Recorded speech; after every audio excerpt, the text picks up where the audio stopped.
एक तो माहवारी में दर्द बहुत होती है और दूसरा आपस के ताल्लुकात को भी आगे लेके चलना मेरे लिए बहुत मुश्किल है। यूजुअली आपने सुना होगा एक्टोपिक प्रेगनेंसी।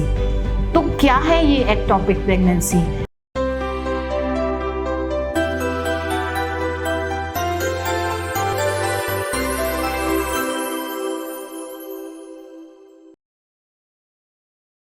अस्सलाम वालेकुम, मैं doctor Sumbal Afzal, consultant gynaecologist, infertility specialist और जेनेटिक डायग्नोसिस एक्सपर्ट। आज जो सबसे इम्पॉर्टेंट बात बताना चाह रही हूँ वो है, क्या बांझपन की सबसे बड़ी वजह एंडोमेट्रियोसिस भी है? जी हाँ, आपने बहुत सुना होगा कि डॉक्टर साहब मुझे ये सिस्ट बन गई, ब्लड वाली कॉम्प्लेक्स सिस्ट है, मेरे अंदर क्यों है, कैसे ख़त्म हो सकती है, मेरी शादी को 2 साल हो गए हैं, बच्चा नहीं हो पा रहा, मैं बहुत परेशान हूँ। ये बहुत सारे सवालात मेरे मरीज़ मेरे क्लिनिक पे आके मुझसे पूछते हैं।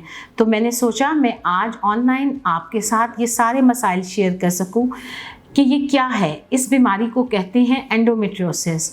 यानी कि जब आपको माहवारी आती है हर महीने, तो जो ब्लड फ्लो है वो यूट्रस से जाता हुआ बैक फ्लो ट्यूब से गुजरता हुआ अंडेदानियों को इफ़ेक्ट करता है और वहाँ पे पानी की थैलियों के साथ साथ खून वाली थैलियाँ भी बनना शुरू हो जाती हैं, जिनको एंडोमेट्रियोमा कहते हैं। डिपेंड करता है कि ये कहाँ पे हैं, ये कितनी हैं, क्या इनका साइज़ क्या है। और सबसे बड़ा सवाल जो लोग मुझसे पूछते हैं कि क्या इनके साथ हमल हो सकता है, तो ये मैं बात आज आपको बताना चाह रही हूँ कि एंडोमेट्रियोसिस एक ऐसी बीमारी है जो कि सिर्फ अंडेदानियों को ही इफ़ेक्ट नहीं करती, बल्कि इनके साथ साथ जहाँ से अगर इसके साथ एग बन जाता है, मैच्योर होके रप्चर हो जाता है, तो एंडोमेट्रियोसिस साथ में ट्यूब्स को भी इफ़ेक्ट करती है।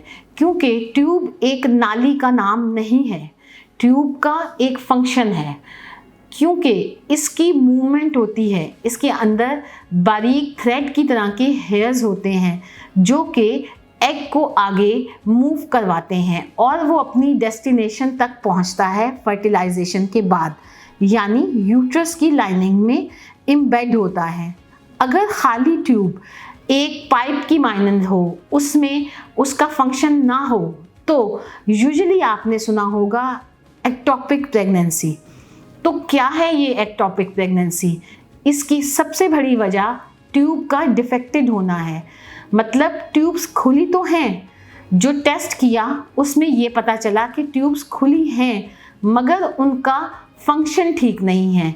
यानी जो बच्चा बना, एम्ब्रियो बना, वो ट्यूब में ही रुक गया, जिसकी वजह से एबनॉर्मल प्रेगनेंसी हुई और उसके डायग्नोसिस से पहले ही जब एम्ब्रियो बढ़ता है तो वो रप्चर हो जाती है ट्यूब, और उसको हम कहते हैं कि एक्टोपिक प्रेगनेंसी ट्यूब में हो गई और वो रप्चर हो गई, जिसकी वजह से ट्यूब को निकालना पड़ सकता है।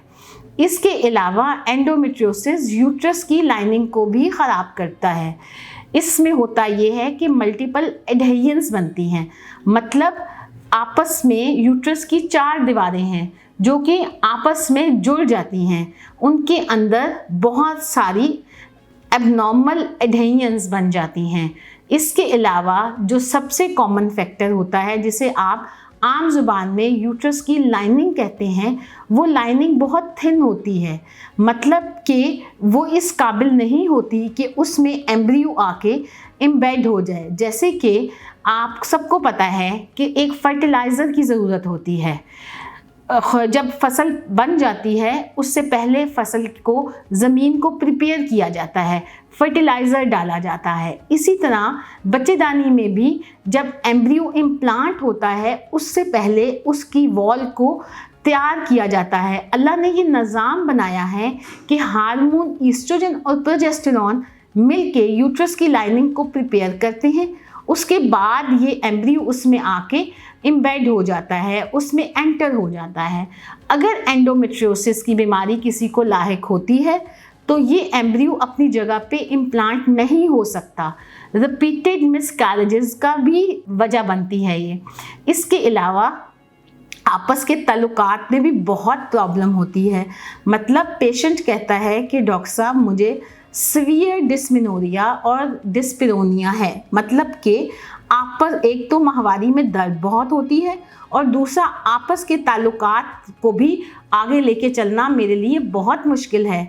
मैं बहुत अनकंफर्टेबल महसूस करती हूँ डॉक्टर साहब, मैं बहुत ज़्यादा तकलीफ़ में अपने आप को महसूस करती हूँ। तो ये एक बहुत बड़ी वजह है जिसकी वजह से आप आपस के ताल्लुकात ठीक नहीं रख पाते और प्रेगनेंसी के चांसेस कम होते हैं। इन सब चीज़ों को हम वजह के हिसाब से ट्रीट कर सकते हैं। मतलब अगर आपकी अंडेदानियों में ब्लड वाली थैलियाँ हैं तो पहले बेहतर है कि हम उनका इलाज करें, क्योंकि अगर प्रेगनेंसी हो जाए तो हमें उसको कॉम्प्लिकेशन से बचाना है। यानी जो ब्लड वाली थैलियाँ हैं उनको हमें रिमूव करना है सर्जिकली, अगर वो साइज़ में बड़ी हैं, अगर वो आपकी माहवारी को इफ़ेक्ट कर रही हैं, अगर वो आपकी यूजुअल लाइफ को इफ़ेक्ट कर रही हैं। सर्जरी के भी दो तरीके हैं, यानी आजकल सबसे बेहतर तरीका लेप्रोस्कोपी भी है। मतलब कैमरे के थ्रू हम उन सिस्ट को निकाल सकते हैं, जिसकी वजह से पेशेंट अर्ली मोबिलाइज हो जाता है, उसे हॉस्पिटल में रहना नहीं पड़ता और उसकी यूजुअल एक्टिविटीज़ भी इफ़ेक्ट नहीं होती। हाँ, अगर पेशेंट चाहे तो ओपन सर्जरी भी हो सकती है, मगर ये पेशेंट की चॉइस है कि वो किस तरह से कंफर्टेबल महसूस करता है। मगर लेप्रोस्कोपी के थ्रू भी एंडोमेट्रियोसिस का इलाज बहुत अच्छी तरह किया जा सकता है, यानी उससे हम डायग्नोसिस भी कर सकते हैं और थेराप्यूटिक मतलब इलाज भी कर सकते हैं। मतलब हम उन रसौलियों को देख सकते हैं, उनका साइज़ देख सकते हैं। इसके अलावा एंडोमेट्रियोसिस की डिफरेंट स्टेजेस होती हैं। मतलब स्टेज 1 जिसमें सिर्फ अंडेदानियाँ इफ़ेक्ट कर रही होती हैं। इसके अलावा मुख्तलिफ स्टेज पे मुख्तलिफ कॉम्प्लिकेशन होती हैं। स्टेज 4 में तो एंडोमेट्रियोसिस लोअर पेल्विक को भी इन्वॉल्व कर देता है, जिसमें पेशेंट को इतनी ज़्यादा पेन होती है कि जिसमें उसकी फिज़िकल और सेक्सुअल लाइफ दोनों इफ़ेक्ट होती है, और इसको हम फ्रोज़न पेल्विस कहते हैं। अगर हम लेप्रोस्कोपी करते हैं तो जहाँ पे भी एंडोमेट्रियोटिक स्पॉट होते हैं हम उसको भी ट्रीट कर सकते हैं। ये मरीज़ा की पखाना करने को भी तकलीफ़ दे बनाते हैं। इवन यूरिन पास करने में भी दर्द महसूस होती है कुछ मरीज़ों में। तो इसको हम स्टेज 4 एंडोमेट्रियोसिस कहते हैं और उसके इलाज में लेप्रोस्कोपी बहुत ज़्यादा मददगार है, क्योंकि हम ये स्पॉट एंडोमेट्रियोटिक स्पॉट अगर उसके और जगहों पे भी हों पेल्विस में, मतलब अंडेदानी, बच्चेदानी या ट्यूब्स में, तो हम उससे भी इलाज कर सकते हैं।